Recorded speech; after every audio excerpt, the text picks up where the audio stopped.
Hello everyone स्वागत करते हैं जी थोड़े अपने YouTube channel study point which.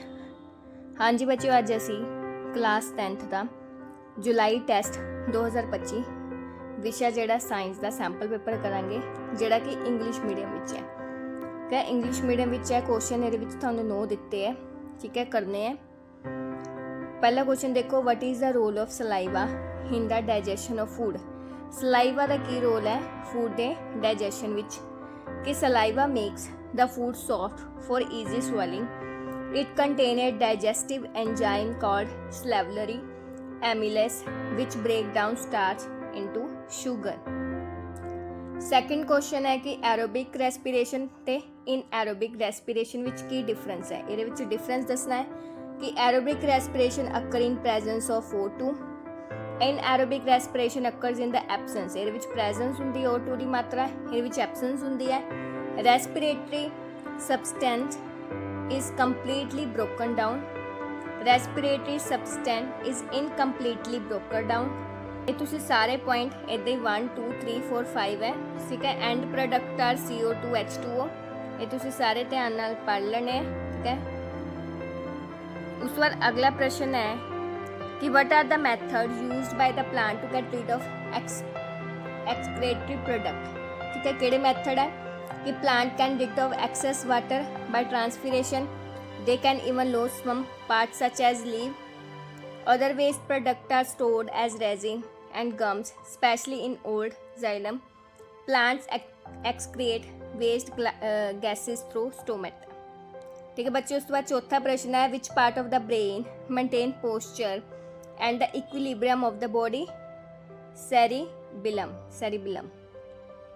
उसके बाद difference between the manner and which movement take place in a sensitive plant and that movement in our legs, ठीक है। which difference दसना है sensitive plants ते our legs। the movement in sensitive plant is a response to touch with is an involuntary action, movement in our legs is a voluntary action, ठीक है। No special tissue is there for the transfer of information. A complete system CNS PNS is there for information exchange.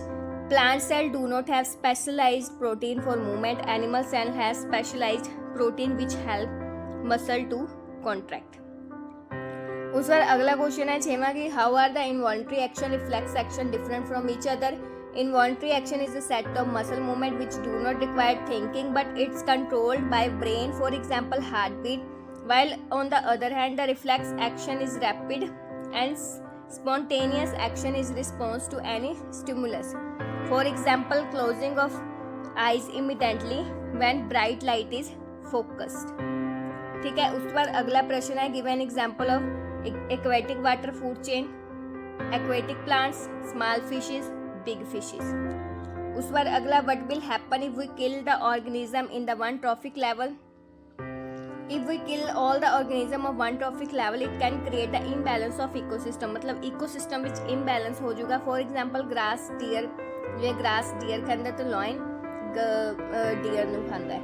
if the lions are removed from the above food chain, अगर कहंदे food chain विचों lion remove करता then population of deer will increase, जिन्ना की हुंदा कि deer दी population increase हो जूगी which will cause our grazing, this will lead the deforestation, जिदा deer की है ज़्यादातर घास खाऊगी जिदा की होगा deforestation होगी। it may even lead to soil erosion causing further conversion of the fertile land into the barren desert। उसके बाद लास्ट है why damage to ozone layer cause a concern, कि ओजोन की लेयर जी डैमेज हो रही है concern का कारण क्यों है। The ozone layer is a stratosphere observe the harmful UV rays, those does protect the living being। if ozone layer get depleted the UV rays may cause cancer, कि अगर ozone की लेयर कहते depleted हो जूगी जी UV raise साडे को सन द्वारा आती है उन्हें की होंगे कैंसर हो सकता है humans which and other plants and animal. This damage to the ozone layer is a cause of concern. In order to limit this damage the production of CFC chlorofluorocarbon was stopped in 1986। हाँ जी बच्चों, यह sample paper C science का जोड़ा कि पूरा solve कर चुके हैं। इस तरह की वीडियोज़ होर देखने लिए चैनल को सबसक्राइब करना ना भूलियो। Thank you.